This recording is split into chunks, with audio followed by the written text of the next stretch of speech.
Hey y'all, welcome back to Adventuring with Amanda. Thank you so much for being here. If you are new to my channel, welcome. I thought that it would be fun in this video to do something different, and this is going to be a shorter one, but I want to outline so far in 2023 what my maintenance and fuel costs have been. I've spent a little bit more on maintenance on the van so far this year than I would have liked, but that's a part of van life, and this is the reality. Stuff breaks, it stops working, and you have to maintain it. Maintenance also includes things like oil changes. I went through my bank account for the last 4 months, so January, February, March, and April, because we're just in the beginning of May, to see how much I've spent on fuel. And I'm happy to report that I've spent a lot less on fuel this year than I typically do. And I attribute that to staying in places for longer periods of time and filling up my gas tank where it is cheapest. For example, right now in northern Arizona, the gas is about $1 per gallon cheaper than in the valley.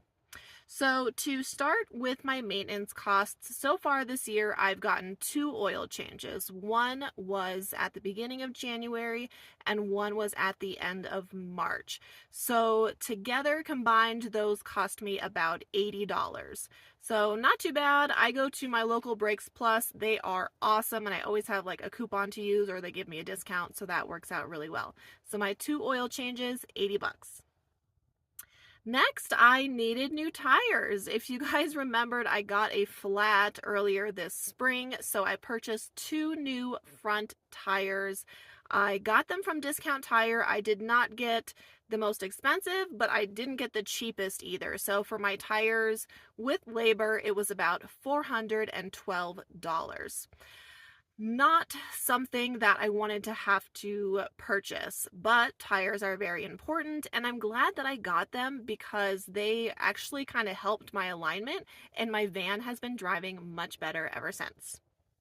I also had to replace my windshield wipers, so I purchased them at AutoZone, and it was about $28 for a mid-range windshield wiper blade. Well, it was like $13 per blade, so $28 total for my new windshield wipers. I also need a new hatch shocks because if y'all remember, my lift gate stopped working when I was in Tombstone this year, and that was very stressful, but I literally ordered hatch shocks on Amazon. They were $43 with tax for the pair. Super cheap. Jordan installed them for me, so I didn't have any labor costs. $43 for brand new shocks. I'd say that's a pretty good price. So I am happy with that, and since my original ones lasted 5 years, I'm assuming that these will last another 5 years. So hatch shocks, $43, got them on Amazon. In the process of filming this video, I actually replaced my battery. So I have a brand new Duralast battery. This was $180. But you get $20 back if you bring in your old battery.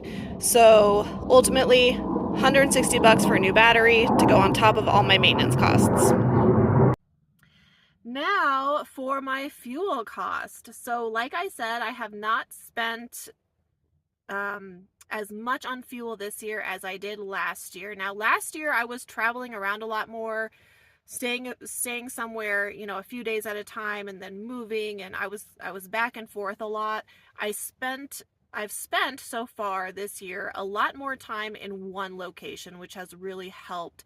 I've stayed in places from 7 to 10 days, and it has really been a huge money saver. Also, because I spent January and some of February in the Quartzsite area, that's only about 90 minutes from my home base, so I just didn't really need to fill up a lot. Now, gas is expensive in Arizona. It's been expensive for 2.5 years, so my total fuel cost has been $424.77. So I am trying to continue to keep those costs down because gas is so expensive here. And this summer, I will continue to stay in locations for longer periods of time because I'm not leaving Arizona or doing any big road trips like I have in the past. My road trip last summer, the fuel cost was around $1,200. And I just don't want to do that this year, nor do I want to put the miles on my van. I am at 88,000 miles on my minivan camper, and I'd like to keep it under 100,000 as long as I can. So I hope you enjoyed this quick, informative video. If you have any questions, let me know in the comments. Be sure to like and subscribe, and I will see you next time.